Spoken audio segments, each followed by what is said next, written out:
നമസ്കാരം. കാഴ്ചകൾ തെളിമയുള്ളതാവാൻ ആഗ്രഹിക്കുന്നവരാണ് നമ്മളെല്ലാവരും തന്നെ. എന്നാൽ ചില ശാരീരിക മാനസിക സംഘർഷം കാരണമോ പോഷകാഹാരക്കുറവ് മൂലമോ ജങ്ക് ഫുഡുകളുടെ ഉപയോഗമോ അമിതമായിട്ടുള്ള പഞ്ചസാരയുടെ ഉപയോഗം എപ്പോഴും ദേഹം അനങ്ങാതെ ഇരുന്ന് ചെയ്യുന്ന ജോലികളുടെ ഭാഗമായിട്ട് ഒക്കെ തന്നെ നമുക്ക് കണ്ണിൻ്റെ കാഴ്ചശക്തിക്ക് കുറവ് സംഭവിക്കാറുണ്ട്. അപ്പോൾ ഇതിനെയെല്ലാം മാറ്റാൻ വേണ്ടിയിട്ട് ഒരുപാടേറെ ആഹാര പദാർത്ഥങ്ങൾ നമ്മൾ ഡെയിലി റുട്ടീനിൽ നമ്മൾ ഉൾപ്പെടുത്തുന്ന ചില ആഹാരങ്ങൾക്ക് കഴിവുണ്ട്. അല്ലെങ്കിൽ ചില ആയുർവേദ കൂട്ടുകൾ ഇതിനെ സഹായിക്കും. അതെന്തൊക്കെയാണ് എന്നുള്ളതാണ് ഇന്നത്തെ ഒരു വീഡിയോയിലൂടെ നമ്മൾ പരിചയപ്പെടുന്നത്. അതിൽ പ്രധാനമായിട്ടും വരുന്നതാണ് മത്സ്യം എന്നുള്ളത്. മത്സ്യത്തിലെ ഒമേഗ 3 ഫാറ്റി ആസിഡ്സ് അടങ്ങിയിട്ടുള്ളത് കണ്ണിൻ്റെ ഇൻട്രാഒക്യുലർ പ്രഷർ മെയിൻറ്റെയിൻ ചെയ്യാൻ വേണ്ടിയിട്ടും അതുകൊണ്ട് തന്നെ കണ്ണിൻ്റെ മർദ്ദം കുറയുകയും ഗ്ലോക്കോമ എന്നുള്ള അവസ്ഥയിൽ നിന്നൊക്കെ കണ്ണിനെ സംരക്ഷിക്കാനും സഹായിക്കും. ഇതിൽ മത്തി, അയല, ചൂര തുടങ്ങിയിട്ടുള്ള മത്സ്യങ്ങളാണ് ഏറ്റവും നല്ലത്. അതുപോലെ തന്നെ ഇലക്കറികളും പഴവർഗ്ഗങ്ങളും ഡ്രൈഡ് ആയിട്ടുള്ള പഴങ്ങൾ നമ്മൾ ഉപയോഗിക്കുന്ന ഉണക്കമുന്തിരി പോലുള്ള അത്തരം ഫ്രൂട്ട്സുകളും ഒക്കെ തന്നെ നമുക്ക് ഉപയോഗപ്പെടുത്താൻ പറ്റും. മുരിങ്ങയിലയിൽ വൈറ്റമിൻ എ അടങ്ങിയിട്ടുണ്ട്. അതുപോലെ ഇലക്കറിയിലാണെങ്കിലും ലൂട്ടൈൻ, സിയക്സാനിൻ തുടങ്ങിയിട്ടുള്ള ഒരുപാടേറെ പദാർത്ഥങ്ങൾ അടങ്ങിയിട്ടുണ്ട്. വൈറ്റമിൻ സി അടങ്ങിയിട്ടുണ്ട്. ഇതൊക്കെ തന്നെ കണ്ണിൻ്റെ കാഴ്ചശക്തിക്ക് വളരെ നല്ലതാണ്. ഇനി ക്യാരറ്റ് ഉപയോഗിക്കുന്നതും തന്നെ ഇതിലെ ബീറ്റ കരോട്ടിൻ ശരീരത്തിന് ആഗിരണം ചെയ്യുമ്പോൾ അത് വൈറ്റമിൻ എ ആയി മാറുന്നുണ്ട്. കണ്ണിൻ്റെ കാഴ്ചശക്തിക്ക് വളരെ ഗുണം ചെയ്യും. ഈ ബീറ്റ കരോട്ടിൻ അടങ്ങിയിട്ടുള്ള വേറെയുമുണ്ട്. മത്തങ്ങ, മധുരക്കിഴങ്ങ്, ചീര, ചേന തുടങ്ങിയിട്ടുള്ളതൊക്കെ നമുക്ക് ഉപയോഗിക്കാം. അതുപോലെ സൺഫ്ലവർ സീഡിലും വൈറ്റമിൻ ഇ ധാരാളമായിട്ട് അടങ്ങിയിട്ടുള്ളതുകൊണ്ട് കണ്ണിൻ്റെ കാഴ്ചശക്തിക്ക് വളരെ നല്ലതാണ്. അതുപോലെ ചില ഡ്രൈ നട്ട്സുകൾ നമുക്ക് ഉപയോഗപ്പെടുത്താൻ പറ്റും. അതിലൊന്നാണ് നട്ട്സും സീഡ്സൊക്കെ പറയാറുണ്ട്. ബദാം, വാൽനട്ട്, കപ്പലണ്ടി തുടങ്ങിയവയുടെയൊക്കെ തന്നെ ഉപയോഗം നമുക്കിതുപോലെ കാഴ്ചശക്തി വർദ്ധിപ്പിക്കാൻ സഹായിക്കുന്നതാണ്. പിന്നെ ചില സിട്രസ് ഫ്രൂട്ട്സുകൾ നമുക്ക് ഉപയോഗപ്പെടുത്താൻ പറ്റും. അതിൽ ഓറഞ്ച്, നാരങ്ങ തുടങ്ങിയിട്ടുള്ള കാര്യങ്ങളൊക്കെ ഉൾപ്പെടുത്തുന്നതിന് കൂടെ തന്നെ ബെറീസുകൾ ഉൾപ്പെടുത്തുന്നതും നല്ലതാണ്. അതുപോലെ നെല്ലിക്ക ഉൾപ്പെടുത്തുന്നത് ഇതുപോലുള്ള കാര്യങ്ങളൊക്കെ ഹെൽപ്ഫുൾ ആയിട്ടുള്ളതാണ്. നെക്സ്റ്റ് ഒന്ന് പയറ് വർഗ്ഗങ്ങളാണ്. ഈ സിങ്ക് കരളിൽ നിന്ന് റെറ്റിനയിലേക്ക് വൈറ്റമിൻ എ എത്തിക്കുന്നുണ്ട്. ഇത് മെലാനിൻ ഉൽപ്പാദിപ്പിക്കാനും കണ്ണുകളുടെ ആ ഒരു നിറത്തിനും അതുപോലെ കൂടിയ വെളിച്ചത്തിൽ നിന്നൊക്കെ നമ്മുടെ കണ്ണിനെ സംരക്ഷിക്കാനൊക്കെ സഹായിക്കുന്നതാണ്. അതുപോലെ തന്നെയാണ് മുട്ട. ലൂട്ടൈനും വൈറ്റമിൻ എ ഒക്കെ ഉള്ളതുകൊണ്ട് കണ്ണിന് വളരെ നല്ലതാണ്.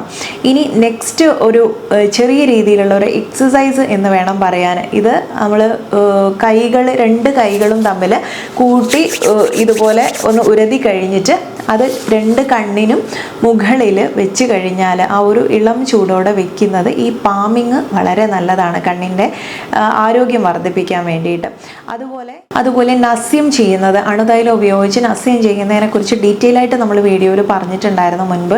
അത് എപ്പോഴും തന്നെ നമ്മുടെ ബുദ്ധിശക്തിയും ഓർമ്മശക്തിയും ഒക്കെ വർദ്ധിപ്പിക്കുന്നത് പോലെ തന്നെ സൈനസ് ഇഷ്യൂസ് മാറ്റുന്നുണ്ട്. അതുപോലെയുള്ള തലവേദന ബുദ്ധിമുട്ടുകൾക്കൊരു പരിഹാരമാണ്, കഴുത്ത് വേദനയ്ക്കൊരു പരിഹാരമാണ്. ഇങ്ങനെ ഒരുപാട് കാര്യങ്ങൾ നമ്മൾ പറഞ്ഞു. അതുപോലെ തന്നെ കണ്ണിൻ്റെ കാഴ്ചശക്തി വർദ്ധിപ്പിക്കാനും കൂടെ സഹായിക്കുന്നതാണ്. ഇനി ചില ത്രിഫല പ്രയോഗങ്ങളുണ്ട്. ത്രിഫല ചൂർണം തന്നെ പല രീതിയിൽ നമുക്ക് ഉപയോഗപ്പെടുത്താൻ പറ്റും.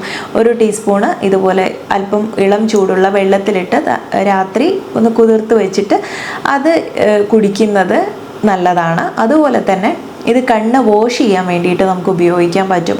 ഒരു തരി പോലും ഇല്ലാതെ നമ്മൾ വസ്ത്രഘാലിത ചൂർണമായിട്ട് അല്ലെങ്കിൽ തുണിയിലൂടെ അരിച്ചെടുത്തിട്ട് ആ തെളി നീര് ഇളം ചൂടോടെ കണ്ണ് കഴുകാൻ, ചെറിയൊരു നീറ്റിലൊക്കെ ഉണ്ടാവുമെങ്കിലും കണ്ണിന് വളരെ ആരോഗ്യപരമായിട്ടുള്ളൊരു കാര്യമാണ്. നിങ്ങൾക്ക് ആരോഗ്യ പ്രശ്നങ്ങൾ കണ്ണിനുണ്ട്, ചുമപ്പൊക്കെ ഉണ്ടെങ്കിൽ ഡോക്ടറിൻ്റെ നിർദ്ദേശപ്രകാരം മാത്രം ചെയ്യുക. അതുപോലെ തന്നെ ത്രിഫല മറ്റൊരു രീതിയിൽ ഉപയോഗിക്കാൻ പറ്റും.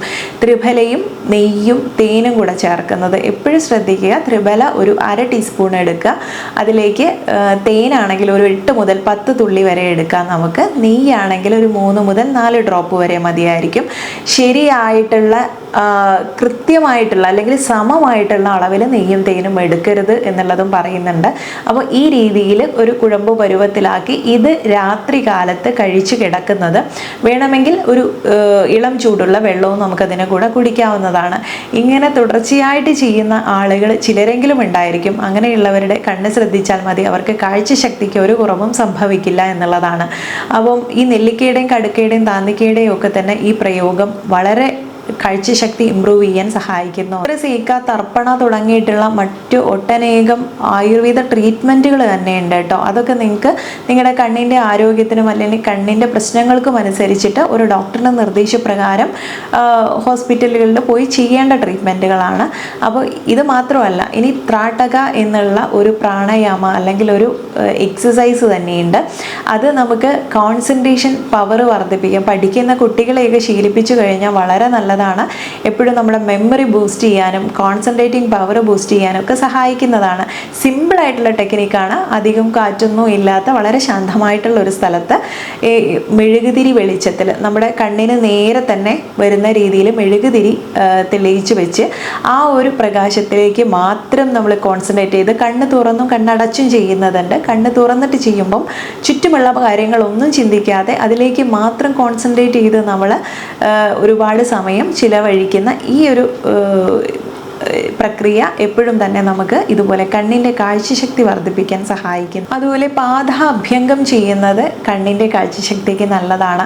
പലപ്പോഴും നമ്മൾ കേശാഭ്യംഗമായാലും കണ്ണിൻ്റെ കാഴ്ചശക്തിക്ക് നല്ലതാണ്. നമ്മൾ പാദത്തിൽ എപ്പോഴും എണ്ണ തേക്കുന്ന അഭ്യംഗത്തെക്കുറിച്ച് പറയുമ്പോൾ ഞാൻ ചെവിയിലും കാൽപാദത്തിലും അപ്ലൈ ചെയ്യാൻ വേണ്ടി പറഞ്ഞിട്ടുണ്ടായിരുന്നു.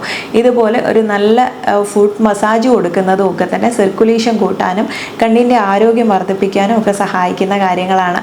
അതുപോലെ ശരിയായിട്ടുള്ള പ്രോപ്പറായിട്ട് ഒരു 6 മുതൽ 8 മണിക്കൂർ വരെ ഉറക്കമുള്ള ഒരു സ്ലീപ്പ് റുട്ടീനുള്ള ഒരാളാണെങ്കിൽ അവരുടെ കണ്ണിന് വലിയ പ്രത്യേകിച്ച് കേടുപാടുകളൊന്നും തന്നെ ഉണ്ടാവില്ല. പ്രായത്തിനനുസരിച്ചുള്ള മങ്ങലല്ലാതെ വേറെ ബുദ്ധിമുട്ടുകളൊന്നും വരാൻ സാധ്യതയില്ല. ഇനി അതുപോലെ തന്നെയാണ് കണ്ണ് ഇടയ്ക്കിടെ തണുത്ത വെള്ളത്തിൽ കഴുകുന്നതും തന്നെ. ഇനി നല്ല വെയിലുള്ള ഒരു സ്ഥലത്തേക്ക് നമ്മൾ പോവുകയാണെങ്കിൽ സൺഗ്ലാസ് ഉപയോഗിച്ചിട്ട് കണ്ണിനെ പ്രൊട്ടക്റ്റ് ചെയ്യാൻ, UV റേഡിയേഷനിൽ നിന്നും പ്രൊട്ടക്റ്റ് ചെയ്യാനും ശ്രദ്ധിക്കുക. ഇങ്ങനെയുള്ള കുറച്ച് കാര്യങ്ങളും അതുപോലെ നന്നായിട്ട് വെള്ളം കുടിച്ച് ബോഡിയെ നല്ല ഹൈഡ്രേറ്റ് ആക്കി നിലനിർത്തുന്നതും ഒക്കെ തന്നെ കണ്ണിൻ്റെ ആരോഗ്യത്തിന് എപ്പോഴും നല്ലതാണ്. അപ്പോൾ ഈ പറഞ്ഞിട്ടുള്ള കുറച്ച് കാര്യങ്ങളും കുറച്ച് ആഹാരങ്ങളും ഔഷധങ്ങളും ഒക്കെ തന്നെ നമ്മളൊന്ന് ശീലിച്ചു കഴിഞ്ഞാൽ ഒരു വലിയ കണ്ണിൻ്റെ ആരോഗ്യ പ്രശ്നത്തിലേക്ക് പോകുന്നതിന് മുൻപേ തന്നെ നമുക്ക് കണ്ണിനെ നേരെയാക്കി എടുക്കാൻ വേണ്ടി പറ്റും. അപ്പോൾ വളരെ സിമ്പിളായിട്ടുള്ള ഇൻഫോർമേറ്റീവ് ആയിട്ടുള്ള ഒരു വീഡിയോ ആണെന്ന് വിചാരിക്കുന്നു. കണ്ടു കഴിഞ്ഞാലും മറ്റുള്ളവർക്കും കൂടെ ഷെയർ ചെയ്ത് കൊടുക്കും എന്ന് വിശ്വസിക്കുന്നു. നെക്സ്റ്റ് ഒരു വീഡിയോയിൽ നല്ലൊരു വിഷയമായിട്ട് വീണ്ടും കണ്ടുമുട്ടാം. നന്ദി.